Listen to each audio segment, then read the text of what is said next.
তাৰমানে আমাৰ তাৰমানে প্ৰগ্ৰেছ আছিলে এতিয়া তাৰমানে অলপ তাৰমানে ডিলে হৈ গৈছে এইখন তাৰমানে আমি মাত্ৰ ইয়াতে আহি পিনি আমাক মাতি পিনি ইয়াতে ভাত দালি খোৱা এটা নহ'ব দেই চিধা কথা কৈছোঁ আমাৰ এটা চলিউশ্যন ওলাব লাগিব এতিয়াতো আমাৰ ৰঞ্জন ছাৰো তাৰমানে এতিয়াৰ পৰা জেলৰ পৰা ওলোৱা নাই আকৌ গেল এতিয়াতো আমি কম্প্ৰমাইজ নকৰোঁ এনেও কি পদক্ষেপ গ্ৰহণ কৰিব আগলৈ আমি যদি এতিয়া কয় আপোনালোকেতো কিবা হৈ যাব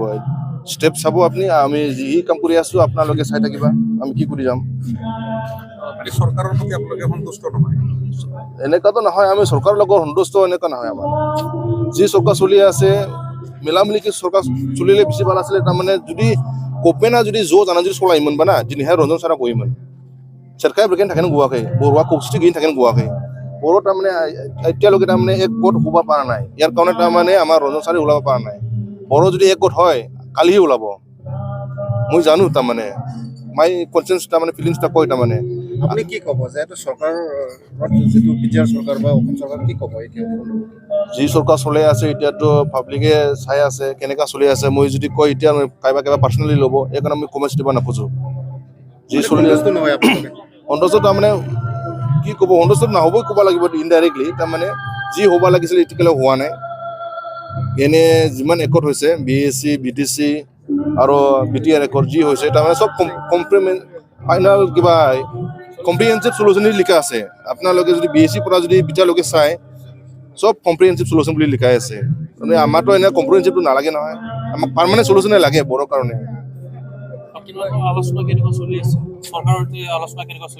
চৰকাৰৰ লগতো আমিতো BTC চৰকাৰৰ লগতো আলোচনা কৰি আছোঁ যাই পিনি সেইদিনা আমি গৈছিলোঁ কথা পাতিছোঁ তাৰমানে আমিতো কৈছোঁ ডাইৰেক্টলি যেতিয়ালৈকে ৰঞ্জন ছাৰ জেলৰ পৰা ওলাই নহয় আমি सारेन्डार नखरों सेकेन्ड राइजिं डे सेलिब्रेशन खालामदों बे माबा क'क्राझारावनो डिजाइनटेड केम्पआव आरो उदालगुरियावबो खालामदों जोङो थाखाय बहुत मोजां दिन आरो जारिमिनारि दिन बे समावनो जोङो जोंनि जांख्रिथायखौ जों लाफिननो हादों जानो हागौ जों हाथियार दैदों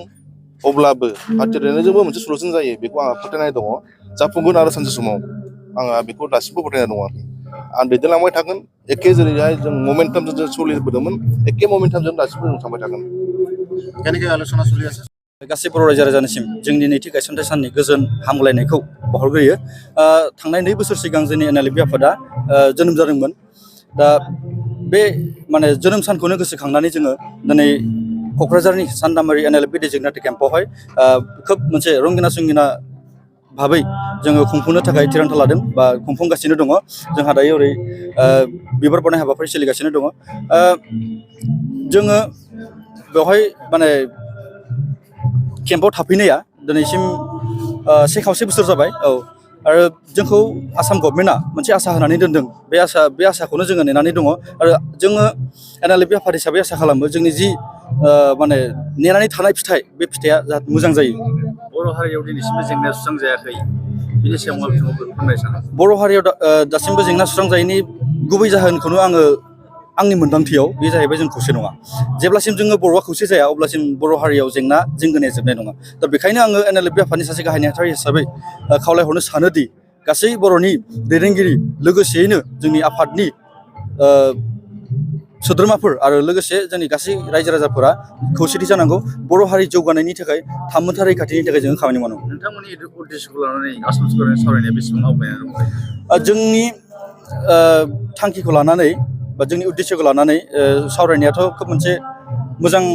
लेभेलावनो दङ आरो आसा खालामो जोंनि नैबे जि गायसनथाय सान हाबाफारि बे हाबाफारि उननि समनिफ्राय जोंनि सावरायनाया मोनसे मोजांसिन लेभेलाव थांसिनगोन होननानै जोङो आसा खालामदों रन्जन दैमारि बिथांनि सायाव नोंथांमोनहा मा फोरमायनो सानो जिहेतु बिथाङा दिनैहाय जापान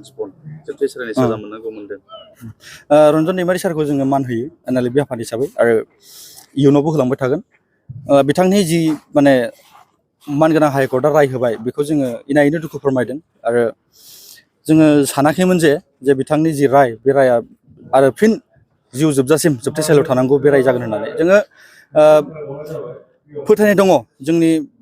NDAB आफादनि गायसनगिरि आफादगिरि बिथाङा थाबैनो उदां अख्राङाव फैनानै जों समस्त बर' रायजो राजानि थाखाय खामानि मावनो खाबु मोनगोन होननानै आङो फोथायनाय दङ। धन्यबाद।